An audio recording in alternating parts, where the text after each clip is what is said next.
नाटक, संगीत, गायन, वाद्य, साहित्य व ललित कला विभागातील 14 कला प्रकारांमध्ये सहभागी होत विविध महाविद्यालयांमधील तब्बल 1200 विद्यार्थ्यांनी सादर केलेल्या अप्रतिम कलाविष्कारांनी म.विप्र युवा स्पंदनची अंतिम फेरी रंगली.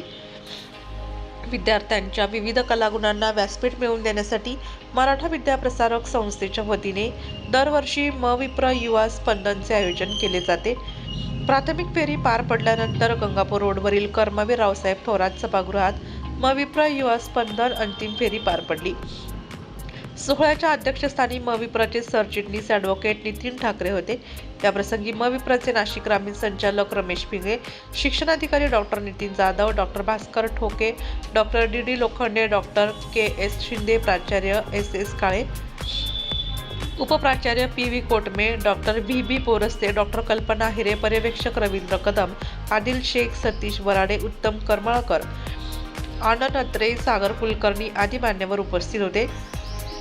शिक्षणाधिकारी डॉक्टर नितीन जाधव यांनी प्रास्ताविकात सांगितले की विद्यार्थ्यांमधील विविध सुप्त कलागुणांना वाव मिळण्यासाठी युवा स्पंदनच्या माध्यमातून त्यांना रंगमंच मिळाला आहे.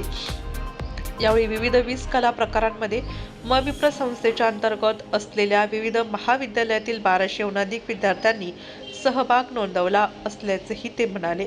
यावेळी अंतिम फेरीत दाखल झालेल्या व सामाजिक संदेश देणाऱ्या 6 एकांकिकांचे व 6 मुखनाट्यांचे सादरीकरण करण्यात आले. Light vocal, classical vocal, solo, non percussion, स्वर वाद्य स्पर्धाही संपन्न झाल्या. इंटेरियर डिझाईन विभागात पोस्टर, रांगोळी, मेहंदी, फोटोग्राफी स्पर्धा, मायक्रोबायोलॉजी हॉलमध्ये वक्तृत्व व वादविवाद स्पर्धा, डेलिगेट डोममध्ये मिमिक्री आणि लघुनाटिका स्किट या स्पर्धा पार पडल्या.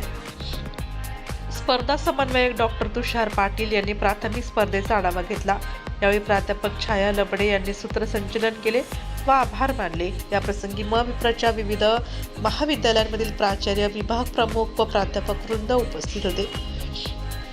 नाशिक लोकशाही न्यूज ब्युरो रिपोर्ट, नाशिक.